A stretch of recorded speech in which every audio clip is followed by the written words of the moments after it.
बिस्मिल्लाहिर्रहमानिर्रहीम। अस्सलामु अलैकुम रहमतुल्लाहि वबरकातुहू। कहते हैं कि इंसान का इंसान को दिया हुआ कभी किसी की झोली नहीं भर सकता, लेकिन अल्लाह के नवाजे हुए से वो सब कुछ पूरा हो जाता है जिसके बारे में शायद हमने कभी सोचा हो, फिर चाहे वो इंसान के ज़रिए हो या फिर जिन्नात के। मेरी आज की कहानी एक ऐसे जिन्नात की है जो बहुत सखी था, जिसने एक मूंगफली बेचने वाले को माला माल कर दिया। और ये कैसे हुआ, जानने के लिए कहानी को पूरा देखें। और नए आने वाले फ्रेंड्स से रिक्वेस्ट है कि वो मेरे चैनल मरियम कहानी हब को सब्सक्राइब करें और बेल नोटिफिकेशन को ऑन कर दें ताकि हमारी तमाम अपडेट्स आप तक पहुंचती रहें। ये कहानी तकरीबन आज से 70-80 साल पुरानी है, जो कि जवार नाम के एक गांव में पेश आई थी। पहले इस गांव में बनिए के बहुत सारे दुकान हुआ करती थी और बनिए हेरा फेरी भी किया करते थे, आज भी करते हैं। उस गांव में कोई छोटी मोटी खाने की चीज़ें बेचता, तो कोई साज सिंगार की, तो कोई मसाले वगैरह। ये लोग एक टोकरी में इन सामानों को जमा लेते और ये टोकरी को अपने सर पे रखते, गांव-गांव घूमकर ये चीज़ें बेचते। हाँ, तो ये कहानी एक ऐसे ही बनिए के मुतालिक है जिसका नाम इकबाल था, जो गांव-गांव घूमकर मूंगफली, मसालेदार चीज़ें और गुड़ की बनी हुई चीज़ें वगैरह बेचा करता था। इकबाल सुबह सुबह वीरान पहाड़ियों, बड़े बड़े बागीचे के बीच से होते हुए एक गांव से दूसरे गांव को जाता और अपना सारा सामान बेचकर शाम तक घर वापस आ जाता। उसकी छोटी सी ज़िंदगी एक बहुत अच्छे रफ्तार से गुज़र रही थी। फिर एक दिन की बात है, गर्मी का मौसम था और दोपहर की तपती धूप। सूरज सर पे होने की वजह से सभी लोग अपने अपने घरों में बैठे थे। इकबाल सभी को आवाज़ें देने लगा, मूंगफली ले लो, मूंगफली ले लो, लेकिन कोई इकबाल से सामान लेने के लिए बाहर नहीं आया। तो इकबाल मायूस होकर अपना टोकरा सर पे उठाए वहाँ से निकल पड़ा। जब वो एक गांव से निकलकर दूसरे गांव जा रहा था, तो उसका गुज़र लहराते हुए गन्ने के खेतों से हुआ, जिसकी दूरी तकरीबन 1 कोस यानी कि 3 किलोमीटर थी। और बीच में एक बड़ा सा बागीचा आया, जिसमें बहुत बड़े बड़े आम के घने पेड़ लगे हुए थे। ये बागीचा इतना घना था कि दोपहर के उजाले में भी इसमें अंधेरा जैसा माहौल होता। इन घने पेड़ों के बीच में एक बड़ा सा बरगद का पेड़ था। इकबाल इस बागीचे में पहुंचा और अपनी टोकरी को सर से उतारकर एक पेड़ के नीचे रख दिया और सोचा कि थोड़ा सुस्ता लूं, उसके बाद आगे बढ़ते हैं। वो वहीं एक पेड़ की थोड़ी ऊपर उठी जड़ को अपना तकिया बनाया और अपने शॉल को बिछाकर आराम करने लगा। उसको पता ही नहीं चला कि कब उसकी आंख लग गई।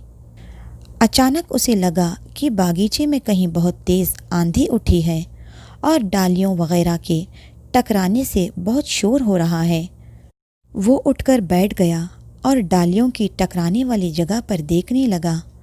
कुछ ही दूरी पर पेड़ों की डालियां बहुत तेज़ी से नीचे ऊपर हो रही थी और कभी कभी इन डालियों के आपस टकराने से बहुत खौफनाक आवाज़ें भी आ रही थी। अगर कमज़ोर दिल वाले आदमी ने ये अकेले में मंजर देख लिया तो उसका दिल तो मुंह को आ जाएगा। वो दिल ही दिल में सोचने लगा, ये क्या हो रहा है? क्या वाकई में ये पेड़ हिल रहे हैं या फिर मेरे दिल का वहम है? वो इन सब बातों को हल्के में ले रहा था और बस लेटे लेटे ये सब कुछ नज़ारा देख रहा था। काफ़ी देर तक देखने के बाद भी उसे कोई दिखाई नहीं दिया। बस हवा ही उन पेड़ों के पास से गुजर रही थी और खौफनाक आवाज़ें कर रही थी।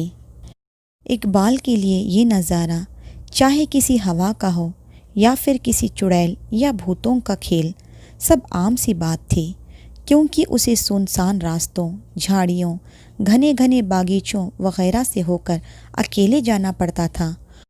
और अगर वो डरने लगे तो उसका कारोबार ही चौपट हो जाए।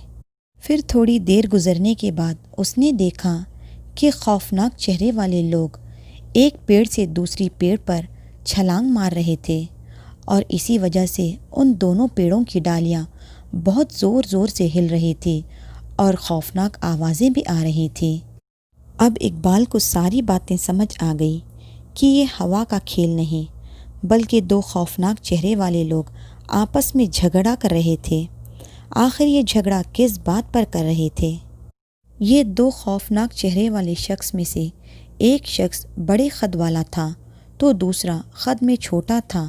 یہ دونوں ایک دوسرے کو پکڑنے کی کوشش کر رہے تھے لیکن کامیاب نہیں ہو رہے تھے، اس لیے پیڑ کی ڈالیوں کو غصے سے توڑ رہے تھے۔ دھیرے دھیرے ایک کے بعد ایک 4-5 بھوت آ گئے اور ان میں سے ایک خوفناک عورت بھی تھی جس کے 2 سر اور 3 پیر تھے۔ یہ سب ہوا میں لٹک رہے تھے اور اقبال بھی چپ چاپ ایک پیڑ کے پیچھے چھپ کر یہ سب منظر دیکھ رہا تھا۔ یہ بھوت ایک دوسرے کی جان کے پیاسے ہو گئے تھے اور ان کی لڑائی میں کئی ڈالیاں بھی ٹوٹ چکی تھی اور اس باغیچے میں ہڑکمپ مچ گئی تھی۔ دھیرے دھیرے کر کے یہ بھوت غائب ہوتے جا رہے تھے، بچے تو صرف ایک بہت بڑا سا بھوت اور ایک 3 ٹانگوں والی بھوتنی۔ ان بھوتوں کی لڑائی دیکھتے ہوئے اقبال کو 2 گھنٹے بیت چکے تھے۔ اب اس نے سوچا میں کہاں ان جھمیلوں میں پھنسوں۔ دھیرے سے وہ اپنی ٹوکری کو اٹھا کر جانے کی کوشش کر رہا تھا، لیکن یہ کیا، اس کی ٹوکری اتنی بھاری کیوں ہو گئی؟ وہ بار بار ٹوکری کو زمین سے اٹھانے کی کوشش کر رہا تھا لیکن ٹوکری تھی کہ اٹھنے کا نام نہیں لے رہی تھی۔ وہ اتنی بھاری ہو گئی تھی کہ اقبال اس کو اٹھا ہی نہیں پا رہا تھا۔ دیکھتے ہی دیکھتے اقبال کا پورا جسم پسینے میں تربتر ہو گیا۔ اب اقبال کو دل ہی دل میں ڈر محسوس ہونے لگا کیونکہ آج سے پہلے اس کے ساتھ ایسا بالکل نہیں ہوا تھا۔ اچانک سے اسے باغیچے میں کسی کے چلنے کی آواز سنائی دی۔ ایسا لگ رہا تھا کوئی چل کر اسی کی طرف بڑھ رہا ہے۔ اقبال کو کچھ دکھائی بھی نہیں دے رہا تھا اور سوکھی پتیاں ایک دم سے آ کر اقبال کے پیروں کے پاس جمع ہو گئیں۔ اب اقبال نے اپنی سوجھ بوجھ لگائی اور ہمت سے کام لیا کیونکہ وہ ایک ایسی جگہ پھنس چکا تھا جہاں دور دور تک کوئی آدم ذات نہیں دکھائی دے رہا تھا۔ پھر اچانک پیروں کے چلنے کی آہٹ بند ہو گئی۔ اقبال اپنی ہمت توڑتے ہوئے چلانے لگا، کون ہے؟ کون ہے؟ جو کوئی بھی ہے میرے سامنے کیوں نہیں آتا ہے؟ پھر ایک دم سے زمین سے دھواں نکلا اور وہ جو کوئی بھی تھا اقبال کے سامنے موجود ہو گیا۔ اقبال نے ہمت سے اور اپنے ماتھے سے پسینہ پوچھتے ہوئے پوچھا، تم کون ہو اور مجھ سے کیا چاہتے ہو؟ مجھے کیوں پریشان کر رہے ہو؟ اس بڑے سے دکھنے والے بھوت نے کہا، ڈرو مت، میں تمہیں ڈرانے بھی نہیں آیا ہوں۔ میں یہاں کا بادشاہ ہوں، جناتوں کا بادشاہ۔ میرے رہتے ہوئے کسی سے ڈرنے کی کوئی ضرورت نہیں، اور اگر کوئی تمہیں ڈرانے کی کوشش کرے گا تو میں اسے اس کے حال تک پہنچا دوں گا جو میں نے ابھی ان چھوٹے سے جناتوں کا کیا ہے۔ اقبال نے جناتوں کے بادشاہ سے پوچھا، آخر یہ چھوٹے جنات کیوں جھگڑ رہے تھے؟ ہنستے ہوئے جناتوں کے بادشاہ نے کہا، وہ چھوٹے جنات ایک چڑیل جو 2 سر اور 3 ٹانگوں والی تھی اسے بہت تنگ کر رہے تھے۔ میرے منع کرنے کے باوجود انہوں نے میری بات نہیں مانی۔ حد تو آج ہو گئی جب چھوٹے جناتوں نے بری روحوں کے ساتھ مل کر مجھ پر حملہ کیا، اور اس لیے میں نے چھوٹے جناتوں کو سبق سکھایا۔ پھر اقبال نے عاجزی سے اس جناتوں کے بادشاہ سے جانے کی اجازت طلب کی، تو کیا اب میں جاؤں؟ ہاں جاؤ، پر جاتے جاتے کچھ تو کھلا دو، بہت بھوک لگی ہے اور تھک بھی گیا ہوں۔ پھر اقبال نے اس جناتوں کے بادشاہ سے پیچھا چھڑانے کے لیے اپنے ٹوکرے میں رکھی ہوئی گڑ کی مٹھائی نکال کر اسے دے دی۔ گڑ کی مٹھائی کھاتے ہی وہ جناتوں کا بادشاہ کہنے لگا، مجھے اور تھوڑی سی دے دو، بہت ہی اچھی ہے۔ تھوڑی تھوڑی مانگتے ہوئے جناتوں کے بادشاہ نے بہت ساری گڑ کی مٹھائی کھا لی تھی، اس لیے اب اقبال نے کہا، نہیں نہیں، میں اب نہیں دے سکتا۔ सब मिठाई अगर तुम ही खा जाओगे तो मैं क्या बेचूंगा और मेरा गुज़र कैसे होगा। फिर जिन्नात ने कहा, बोलो कितना हुआ, मैं ही सारी मिठाई ख़रीद लेता हूँ। इकबाल में अब थोड़ी सी लालच आ गई, क्योंकि उसने सुन रखा था कि इन जिन्नातों के पास बहुत सारे सोना, चांदी, हीरे जवाहरात होते हैं और अगर किसी पर इनका दिल आ जाए तो उसे ये लोग माला माल कर देते हैं।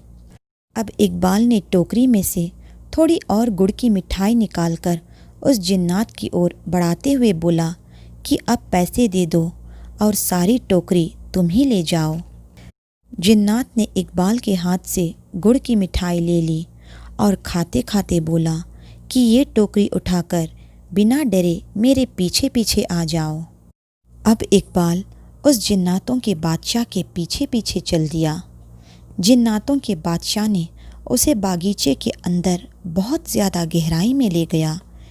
गहराई इतनी थी कि न आगे कुछ दिखाई दे रहा था न पीछे। इकबाल सोचने लगा, आखिर ये मुझे कहाँ ले जा रहा है और क्या मैं इसके साथ जाकर सही कर रहा हूँ। वो जिन्नात जाते जाते उसे एक नीम के छोटे से पेड़ के पास ले गया और इकबाल को कहने लगा, यहाँ पर खुदाई करो। इकबाल ने कहा, मेरे पास तो खुदाई करने के लिए कोई चीज़ नहीं है। फिर देखते ही देखते जिन्नातों के बादशाह का कद और ऊंचा हो गया और उसका जिस्म और चौड़ा हो गया। उसने अपने मुंह से एक फूंक मारी और सारी मिट्टी ज़मीन से उड़कर हवा हो गई और वहाँ एक गहरा गड्ढा सा खुद गया। फिर इकबाल आगे बढ़कर उस गड्ढे में झांकने लगा। उसने देखा गहराई में एक संदूक है। जिन्नात के एक इशारे पर वो संदूक गड्ढे से निकलकर ज़मीन पर आ गया। फिर जिन्नात ने कहा, इस संदूक को खोलो। जैसे ही इकबाल ने संदूक खोला, हीरे, मोती, सोने चांदी के सिक्के और जेवरात की चमक देखकर इकबाल को अपनी आंखों पर यकीन न हुआ। जिन्नातों के बादशाह ने कहा, जितना चाहो इसमें से ले जा सकते हो। इकबाल खुशी से फूला न समाया और अपनी टोकरी में से सारी गुड़ की मिठाई उस जिन्नात को दे दी और अपनी टोकरी में बहुत सारा सोना, हीरे, चांदी, जवाहरात भर लिए। टोकरी को पत्तों से ढक लिया और जिन्नात का शुक्रिया अदा करते हुए तेज़ी से अपने गांव की ओर चल पड़ा। गांव में पहुंचने के एक ही हफ्ते बाद ऐसा लगा कि इकबाल की लॉटरी लग गई हो। इकबाल की अचानक से हुई तरक्की देखकर गांव के लोग हैरान हो गए, लेकिन इकबाल ने उन्हें कुछ नहीं बताया। अब इकबाल शानो शौकत और सुकून की ज़िंदगी बसर कर रहा है। सही कहा गया है कि देने वाला जब भी देता है तो छप्पर पहाड़ के देता है। स्टोरी कैसी लगी कमेंट सेक्शन में ज़रूर शेयर करें। इंशाअल्लाह जल्द मिलते हैं एक नई वीडियो के साथ। जज़ाकल्लाहु खैरन कसीरा।